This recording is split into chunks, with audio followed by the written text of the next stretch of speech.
화성 탐사 로봇에 대해 들어보셨나요? 퍼시비어런스는 화성의 생명체의 존재와 우리 인간이 살 수 있는 환경을 조성하기 위한 초기 탐사를 위해 보내졌습니다. 화성 탐사 로봇 퍼시비어런스는 2020년 7월 30일 미국 케이프 커너베럴 기지에서 화성 탐사 로버 퍼시비어런스가 발사되었습니다. 이 미션의 정식 명칭은 마스 2020인데요. 미션의 주 목적은 화성 표면의 지질학적 탐사이며 후속 프로젝트를 통해 샘플을 채취하여 지구로 돌아오는 것까지를 포함합니다. 이에 화성 표면 중 생명이 존재했을 가능성이 높은 지역인 예제로 분화구에 착륙할 계획을 가지고 화성으로 발사되었습니다. 나사는 이전에도 여러 대의 화성 탐사 로봇을 보냈습니다. 1997년 소저너 로버를 시작으로 4대의 로버를 화성으로 보냈는데 소저너 로버는 아쉽게도 83일간 활동을 하다 활동을 중단했습니다. 2004년에는 쌍둥이 로버인 스피릿과 오퍼튜니티가 각각 6년과 15년 동안 탐사 임무를 수행하게 되었고 2012년에는 큐리오시티 로버가 화성에 보내졌습니다. 그 후 성공적인 미션 수행으로 화성의 많은 정보를 얻을 수 있었습니다. 그 때문에 2020년에 화성으로 보내진 퍼시비어런스는 큰 성과를 얻어낸 큐리오시티와 동일한 모델로 설계되었습니다. 이로 인해 퍼시비어런스는 설계 비용을 아낄 수 있었으며 큐리오시티의 시행착오를 바탕으로 부족한 부분을 보완해 화성에서의 위험한 상황에 대처할 수 있게 되었습니다. 퍼시비어런스는 4억 7천만 킬로미터를 날아 드디어 화성의 대기를 만납니다. 대기 진입 10분 전 화성까지 사용됐던 운항 장치가 분리되며 퍼시비어런스가 담긴 에어로쉘이 화성의 대기권에 진입하는데요. 대기권에 진입 시 매우 중요한 것이 있는데 그것은 지면에 충돌하지 않게 감속하는 것입니다. 에어로쉘은 대기 진입부터 6분 50초 안에 지면에 안전하게 착륙할 수 있게 감속하는 것이 중요한데요. 이 미션은 제일 어렵고 힘든 미션 중 하나입니다. 대부분 탐사 로봇들은 이 미션을 실패해 지면에 충돌하여 앞으로의 미션을 수행하지 못했다고 하는데요. 당시 퍼시비어런스의 대기 진입 속도는 초속 5.9km로 총알보다 5배 정도 빠른 속도였다고 합니다.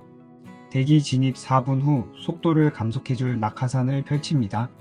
퍼시비어런스는 여느 로버들과 달리 레인지 트리거라는 기술이 적용돼 우주선과 목표 지점의 거리를 계산해 최적의 타이밍 때 낙하산이 펼쳐지게 설계되었습니다.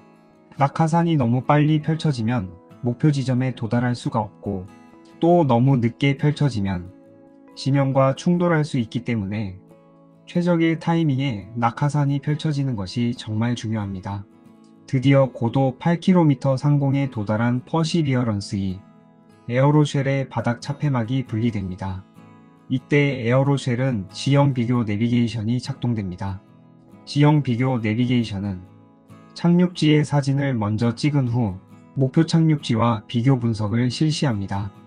이때 착륙 지형이 문제가 없다면 계획대로 착륙을 진행하고 착륙하기에 위험한 지형이라면 그 즉시 새로운 경로를 설정합니다. 퍼시비어런스의 착륙지는 예제로 크레이터로 주변 지형은 바위들과 절벽들이 절비한 매우 험준한 곳이었습니다. 나사는 왜 이렇게 험준한 지역에 퍼시비어런스를 보냈을까요? 그 이유는 그 지역이 과거에 호수가 있었던 곳이었기 때문입니다. 예제로는 슬라브어로 호수라는 뜻이 있는데요. 그렇기 때문에 이름을 예제로라고 지은 것입니다.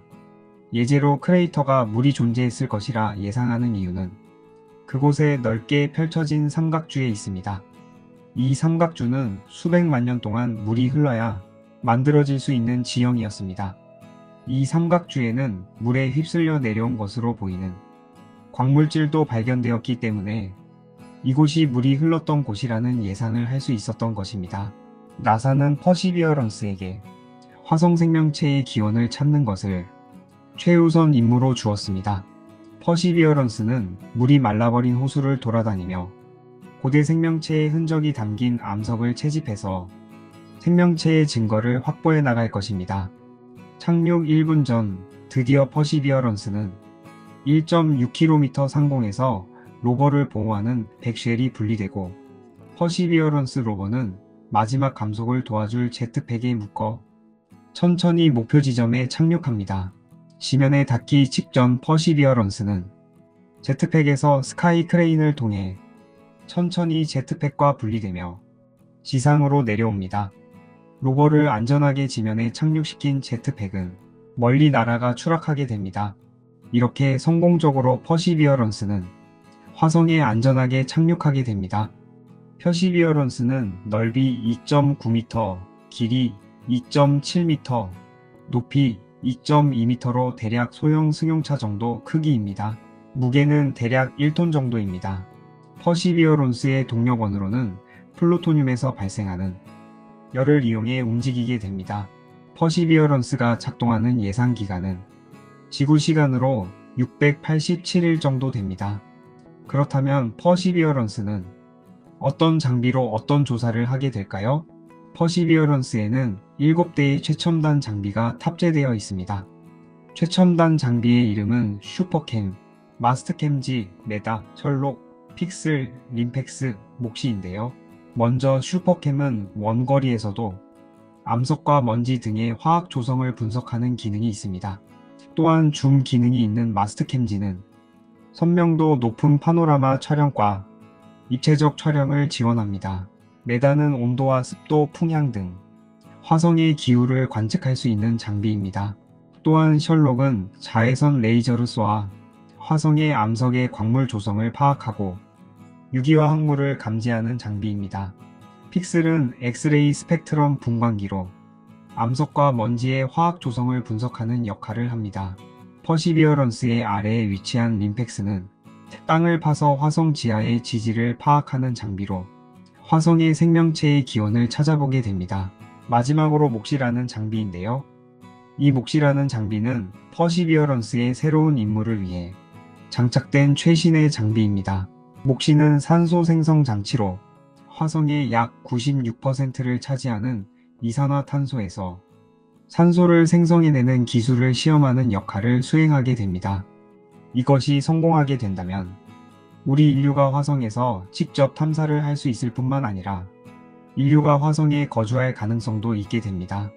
화성 탐사 헬리콥터 인지뉴이티, 퍼시비어런스의 가장 큰 자랑은 바로 인지뉴이티라는 드론 헬리콥터인데요. 이 드론 헬리콥터의 주요 임무는 퍼시비어런스 주변 약 300m를 비행하며 자체 탐사를 할 뿐만 아니라 퍼시비어런스의 내비게이션 역할을 수행하게 됩니다. 퍼시비어런스는 드론 헬리콥터로 인해 더욱 안전한 탐사가 가능하게 되었습니다. 이 인제뉴이티라는 드론은 인류 최초로 다른 행성에서 날린 동력 비행체입니다. 이 드론의 설계 목표상으로 고도 3m에서 10m로 3분 이내로 최대 5회 정도의 비행을 목적으로 합니다. 드론은 퍼서비어런스 하부에 부착되어 있으며 소니의 리튬이온 전지와 퀄컴의 스냅드래곤 프로세서를 장착했습니다. 운영체제는 리눅스 기반으로 작동합니다. 최대 1000m 거리에 걸쳐 로버인 퍼서비어런스와 250km/s의 속도로 통신합니다. 또한 JPL이 제작한 관성 항법 장치를 탑재했으며 자이로스코프와 시각적 주행거리 측정기, 기울기 센서, 고도계 및 위험 감지기와 태양 추적 카메라를 사용합니다. 화성은 자기장이 안정적이지 않아 항법 나침반 사용이 불가능해 나침반의 역할을 태양 추적 카메라가 맡게 됩니다. 화성의 대기는 지구에 비해 매우 희박합니다. 즉 지구 평균 대기압은 101.3kPa인데 반해 화성은 약 600파스칼로 일반적인 드론의 날개로는 양력을 발생시키기 어렵습니다. 600파스칼은 지구 기준으로는 약 30km 정도 상공의 대기압인데요. 그래서 동체를 초경량화하고 매우 높은 속도의 로터가 필요하여 로터의 회전수를 높이는 방식으로 설계되었습니다. 즉 이를 위해 최대 분당 2400회 회전할 수 있는 로터를 사용하여 충분한 양력을 확보하게 됩니다. 또한 퍼시비어런스호 내부에 실려야 했기 때문에 크기도 아주 최소화했는데 그렇게 소형화된 동체 크기는 대략 네모난 휴지 박스 하나 정도 크기입니다. 화성에 도착하여 지형 스캔으로 퍼서비어런스의 내비게이션 역할을 하는 동시에 비행 실험을 하는데요. 비행 실험은 인지뉴어티가 퍼시비어런스에서 분리되고 지구 시간으로 31일 정도 진행되며 퍼시비어런스는 비행 실험 상황을 중계하는 역할을 톡톡히 해냅니다. 비행 실험이 끝나고 그 다음 중요한 퍼시비어런스의 핵심 미션인 생명체 흔적 탐사를 시작합니다. 인지뉴어티는 미션 기간 동안 72번의 비행을 수행하며 7,735초간 채공했고 17,242m를 이동했으며 목표 스펙인 비행고도 5m와 비행거리 300m를 한참 초월해 최고 고도 24m와 최장 비행거리 708.9m를 달성하게 됩니다. 향후 나사는 토성의 위성인 타이탄의 하늘을 날게 될 무인 탐사 드론을 개발 중에 있으며 이 미션을 드래곤 플라이 미션이라고 부릅니다.